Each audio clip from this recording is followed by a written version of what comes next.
Hello, my name is Julie Ribchinsky. I am a professor of music at Central Connecticut State University, where I teach cello, direct chamber music, conduct the orchestra, and teach various courses in the oral skills area. This tutorial is designed to help you prepare for the regional high school auditions that take place in November. You should consult the CMEA website at cmea.org for the exact date of your specific region. And you must also be a member of your high school ensemble in order to participate. So a good place to start is to ask your high school music director more of the details.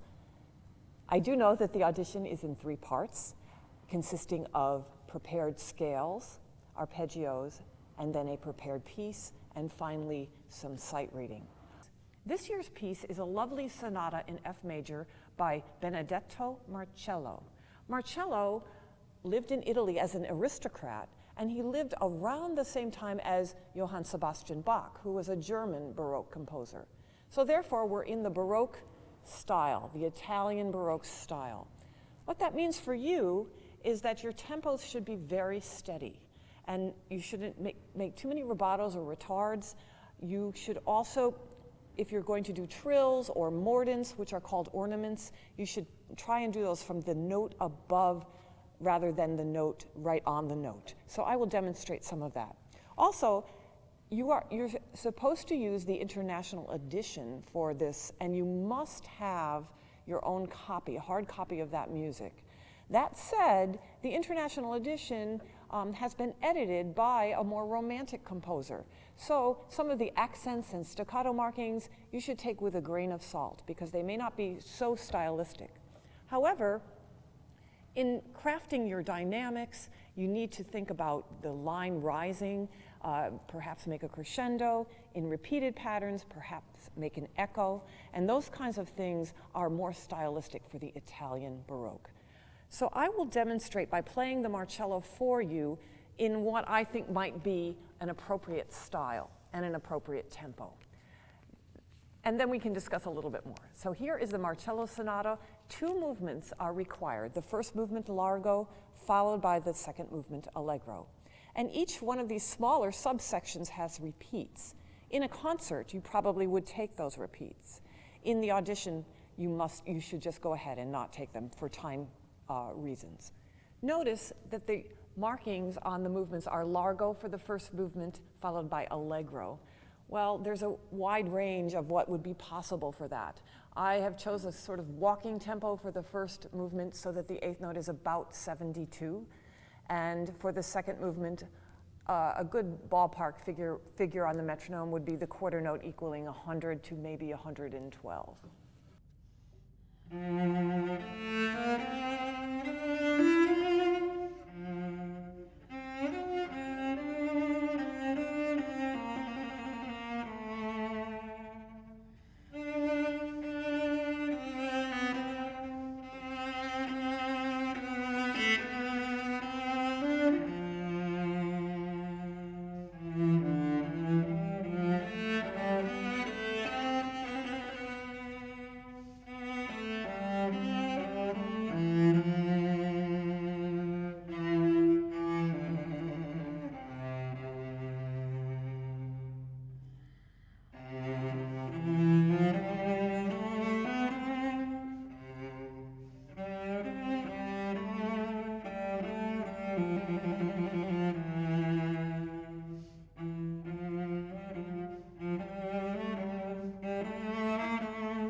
would really like to do is to play the continuo part to the Marcello Sonata, which is just the bass line. And so then in your practice session, you can play a duet with me. So I'm going to do that now. So all you will hear, I'll give you a count off, and then you will just hear the lower bass line. So you should feel free to chime in and play your part along with me. That'll give you a sense of what the harmony is like. So here we go. It'll be about this. 1 and 2 and 3 and 4, play.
And the next movement, 1, 2, 3, 4.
Well, I hope we played a very nice duet together.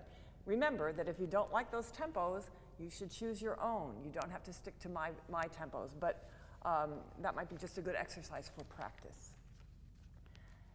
Lastly, on the audition will be some sight reading. And many students don't really know how to practice sight reading, or if they should practice sight reading, or if they really can practice sight reading. And yes to all of those questions that you might have. You can practice. You might ask your orchestra director if he or she has any music that you could use. It's always good to practice reading orchestral parts because, let's face it, this is an audition to play in an orchestra. So what should you do? You should actually make a plan so that you have a sense of what you're going to do when you look at a piece of music for the first time. Obviously, the first question is how fast, how slow is the piece? If you don't see a tempo marking, you might ask the person for whom you're auditioning to give you the tempo that they would like. The next thing you need to do is rhythm, rhythm, rhythm. concentrate on what the timing actually is. What is the meter signature? Are there any difficult rhythms that you need to explore and think about and say through perhaps in your head? And then finally, observe the key signature. Then when you're ready to start, really just go for it. Start right in, play the tempo. If you make a mistake, it's okay, just keep going. So I brought a piece for you, and it's one page of a piece from Beethoven's Ninth Symphony, the very end.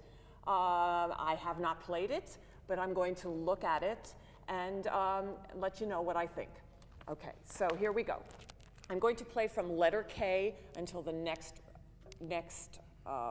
rest. So at letter K, I noticed that we are in 6/8 time. Well, I understand that that's compound meter, and that means 2 beats to the measure. Then I look further, and it says that the dotted quarter, which is half a measure, or 1 beat, equals 84. I do know that Beethoven's metronome markings were quite fast. Whether his metronome was working or not, not sure, so I wouldn't feel hesitant at all to play it slightly slower. I also see 2 flats in the key signature. So I'm thinking that I'm going to play about. I look a little further and I see I have all 8th notes. Oh, well, that's a piece of cake. But then a little further, the rhythm changes to a quarter, 8th, and then a dotted quarter with sforzando. So I'm looking right at that part and I'm saying it to myself, da, da, da, da, da, da, da, da, da. Okay, so I've pieced together the hardest spots. I'm going to go for it. So 1, 2, here I go.